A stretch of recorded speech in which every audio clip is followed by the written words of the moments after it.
We often picture evil as theatrical, cloven hoofs, pitchforks, and fire. But the reality Lewis describes is clinical. It functions as a cold, calculating bureaucracy. In 1941, C.S. Lewis published a series of letters purportedly written by a senior demon named Screwtape. The correspondence is directed to his nephew, a junior tempter learning to manage his first human patient. These letters outline a struggle between two cosmic factions. The enemy, God, aims to populate the universe with free, distinct individuals. He wants humans to maintain their own personalities while choosing to align with him. Hell operates on a predatory motive. Our Father below views humans as a biological resource to be consumed.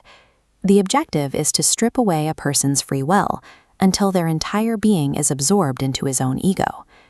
To achieve this, Screwtape argues that a demon doesn't need to engineer a grand catastrophe. They only need to master the small, persistent vulnerabilities found in an ordinary Tuesday afternoon.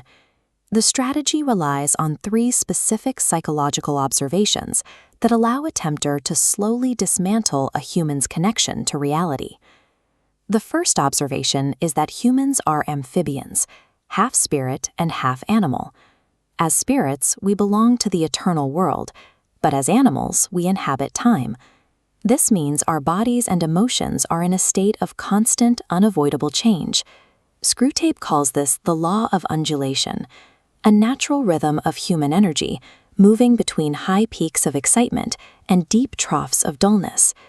The demonic strategy focuses on these troughs. When emotionally dry or bored, a person is most vulnerable to suggestion. During these dry periods, tempters work to push the patient toward a cynical acceptance of their boredom. They may also introduce increasingly distorted physical pleasures, encouraging the person to use them as a way to self-medicate the emptiness. Paradoxically, these are the moments God values most. He withdraws the emotional highs to force humans to stand on their own feet, carrying out duties through sheer will rather than temporary feeling. A tempter succeeds here if they can convince the person that this temporary state of numbness is actually a permanent reality that invalidates everything they believed when they were happy. This manipulation of internal rhythms is often paired with a distortion of how we perceive time. Screwtape notes that God aligns himself with eternity and the present moment. The present is the only point where time touches eternity. It is the only place where humans actually experience freedom, grace, and the ability to act on their values. The demonic response is to pull the mind away from the present and anchor it firmly in the future. The future is a useful target because it is entirely unreal.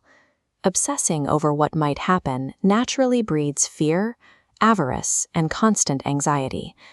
This creates a cycle where people justify ignoring their immediate, tangible duties, like being kind to a family member, because they are preoccupied with distant, uncontrollable social causes or personal what-ifs.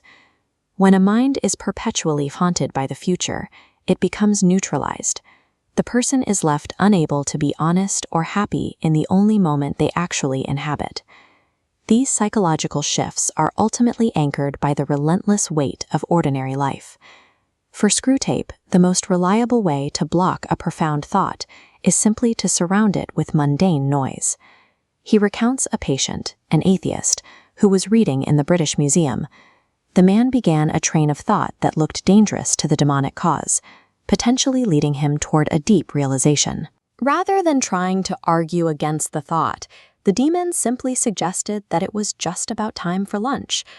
Once the man was in the street, seeing a newsboy and a bus going past, he became convinced that real life was found in the pavement and the noise, not in the abstract ideas considered alone with his books.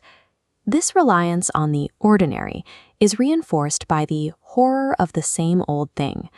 Modern jargon and shifting fashions are used to keep humans asking if an idea is progressive or contemporary, rather than asking if it is true. We see this in the way daily virtues are twisted. A mother's demand for a proper cup of tea or a perfectly crisp piece of toast can be turned into a quiet, gluttonous tyranny. Her focus on these tiny, exact details can effectively destroy domestic peace under the guise of simply having things nice. Tempters don't need to fear the intellect. They only fear awakening. Their primary defense is to bury the mind under a landslide of trivialities. If these strategies succeed over a lifetime, they lead to a specific type of victory. What does a fully consumed soul actually look like? The endgame is rarely a dramatic descent into grand villainy.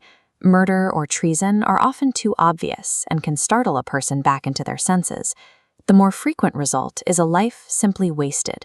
It is a person who realizes too late that they spent their decades in a dreary flickering of the mind, doing neither what they ought nor even what they liked.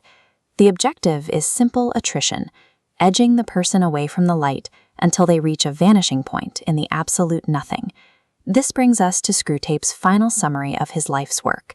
He writes that the safest road to hell is the gradual one. It is the gentle slope, soft underfoot, without sudden turnings, without milestones, and without signposts. In Lewis's vision, evil doesn't arrive with a fanfare. It arrives in the mundane moments when we are too distracted to notice our own lives being slowly stolen away until there is nothing left.